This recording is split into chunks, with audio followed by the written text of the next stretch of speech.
7h13. Hora da gente conversar sobre direito aqui no JC. Aqui no meu lado, Paulo Vitor Souto, advogado, professor, colunista aqui do Jornal da Correio. Seja bem-vindo, meu amigo. Boa noite, Linda. Bom noite, telespectador. Bom, seguinte, hoje a gente vai falar sobre direito trabalhista, né?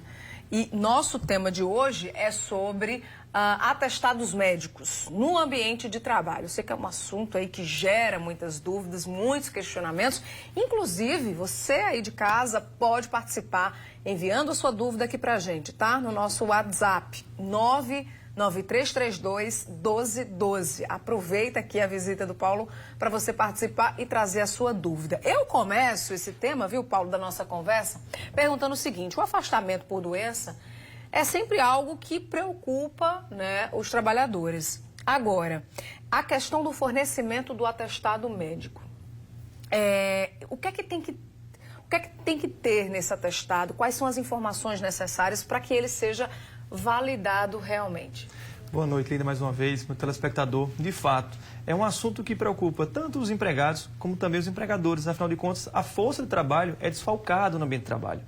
Mas para que você tenha uma formalização, um atestado seja recebido e considerado apto para abonar uma falta ao trabalho, é preciso que seja um atestado fornecido por um médico ou por um odontólogo. Não é possível que determinadas categorias de profissionais de saúde forneçam um atestado médico que tenham o condão de abonar faltas.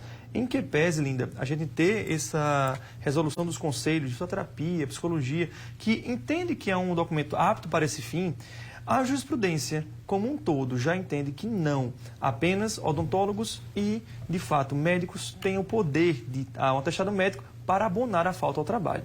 Uma dúvida muito comum é em relação ao CID. Muita gente pergunta se, de fato, é preciso conter o CID dentro do atestado médico para que ele seja válido. E por incrível que pareça, Linda, não é preciso. CID é o quê? Um código? CID é o código que identifica a doença. Entendi. Muita gente acha que só com o CID constando no atestado é que ele é considerado válido. Mas, ao contrário, o CID só de fato é colocado no atestado médico quando há uma expressa autorização do trabalhador. Isso se dá por uma questão de preservar a intimidade do trabalhador. Muitas vezes ele não quer expor a doença que ele está sendo acometido junto ao ambiente de trabalho. E por essa razão, ele não é obrigado a fornecer. Agora me diz uma coisa, é comum a gente ouvir assim, algumas informações, né? Muitas vezes desencontradas, infelizmente. E aí o pessoal diz: ah, mas o atestado médico só vai ser válido se o médico que você foi e forneceu esse atestado for do SUS. Existe, né, essa crença, isso é verdade? Não, isso é um mito, né, digamos assim. Não tem essa obrigatoriedade de ser um médico do SUS. Médico, sendo médico ou um odontólogo, desde que de fato apresente o atestado médico com o seu carimbo de identificação, constando o CRM ou o CRO, tem o condão, sim, de abonar falta ao trabalho. Não precisa ser necessariamente um médico que trabalha no ambiente do Sistema Único de Saúde. Atestados fornecidos por fisioterapeutas, fonoaudiólogos, psicólogos também, como é que funciona? Tem a mesma validação de um médico, enfim? Eles servem para atestar algum tipo de problema de saúde, eventualmente, problema psicológico, problema de mobilidade, mas esses atestados médicos, eles não têm o condão de abonar falta. Do mesmo jeito que aquela famosa declaração de comparecimento à consulta. Esta declaração, que apenas a pessoa compareceu à consulta, não tem o poder de abonar a falta, porque muitas vezes a pessoa comparece ao médico, mas não está inapto para o trabalho. Apenas naquele momento que ele de fato se ausentou, pode ser abonado ou não descontado. Existe os dias ou dias limites em que o empregado pode se ausentar do trabalho com o atestado médico? Não existe um limite de, digamos, de afastamento. Afinal de contas, quem vai atestar isso não é a legislação, quem vai atestar isso não é o empregador. É o profissional médico ou odontólogo que diz que aquela pessoa está incapaz para o trabalho. Então, não há limite. O que, de fato, há limite é o tempo em que o empregador vai arcar com o eventual custo do empregado. Ou seja, aqueles 15 primeiros dias de afastamento. Mais do que isso, o empregado ele deve ser encaminhado para o INSS para eventualmente pleitear um benefício previdenciário. A gente tem aqui pergunta dos nossos telespectadores, Paulo, inclusive o nosso WhatsApp está na tela, caso quem está nos assistindo queira participar e fazer alguma pergunta, tá? Aqui é do Oliveira, do bairro do Rangel. Boa noite, Linda. Existe data para se entregar um atestado na empresa? Excelente pergunta, Linda Oliveira. A legislação, a jurisprudência, ela não trata desse assunto de maneira expressa. Não existe uma súmula do TST ou dos TRTs. Existe uma questão costumeira. O que de fato se recomenda é que os atestados médicos sejam fornecidos até 48 horas ou no máximo 72 horas do fornecimento dele. Muitas vezes o empregado ele está impossibilitado de comparecer ao trabalho. Neste caso, através de meios telemáticos, através de meios de comunicação que são mais amplos possíveis, seja e-mail, seja o WhatsApp, isso é possível que seja encaminhado. Após o retorno ao trabalho, o empregado pode fornecer os documentos originais ao empregador. Ressaltando um detalhe extremamente importante. A empresa pode estabelecer, dentro do seu regimento interno, essa possibilidade, de fato, de se ter um prazo máximo, um prazo mínimo para fornecimento. Mais uma pergunta aqui.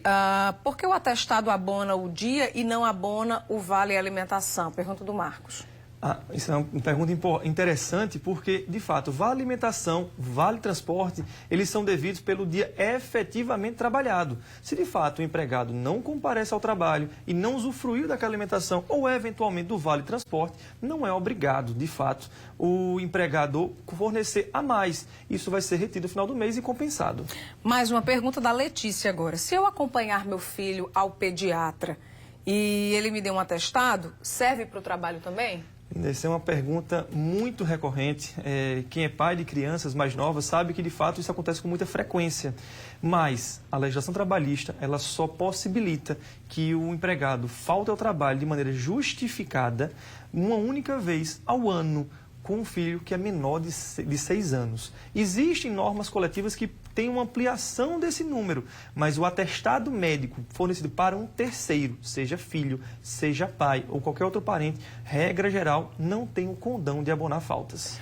Outra pergunta aqui, agora do Durval. Não tinha registro em carteira. Eu não tinha registro em carteira. Estava de atestado médico, voltei e a empresa me demitiu. Isso é certo? Não, Linda, não é certo. Não registro na carteira e tampouco a questão de não abonar a falta do empregado. A questão da demissão após o retorno do atestado médico, ela pode ocorrer. Lembrando que o empregado só tem estabilidade ao emprego a partir do momento que ele se afasta por mais de 15 dias do trabalho e isso efetivamente se dê por uma questão de acidente de trabalho ou eventualmente uma doença ocupacional e haja o recebimento de um benefício previdenciário acidentário. O trabalhador que, porventura, entregar um atestado médico falso, o que é que pode acontecer com ele? Linda, atestado médico falso é falta grave, que enseja a despedida por justa causa sumária. Isso acontece, infelizmente, com uma certa recorrência. O empregador pode, sim, aplicar a justa causa do empregado. Aqui é a pergunta da Adriana, que você, inclusive, já respondeu, se a empresa pode negar o atestado por falta do CID. Né? Você já disse que o CID não precisa estar lá, né? Não, pela falta do CID, não. Ela é obrigada a receber mesmo nesse caso. Perfeito. Vilma está dizendo o seguinte: sofri um acidente de trabalho há 15 dias. Recebi 7 dias de atestado. Trabalhei 2 dias e agora peguei mais 14 dias de atestado. Vou ao INSS ou não? Sim, a partir do momento que ela está incapaz para o trabalho e isso ultrapassa o período de 15 dias, mesmo, repito, que não sejam consecutivos, se ele se afastar por mais de 15 dias, num período de até 60 dias, isso sim vai ensejar o encaminhamento para o INSS. E, de fato, ela vai receber do empregador os 15 períodos de afastamento, a partir do 16º, ela tem que requerer o INSS. Ô Paulo, e para os trabalhadores que corriqueiramente entregam esses atestados? A empresa pode, de repente, chamar para conversar e saber o que está acontecendo? Se for algo assim demais?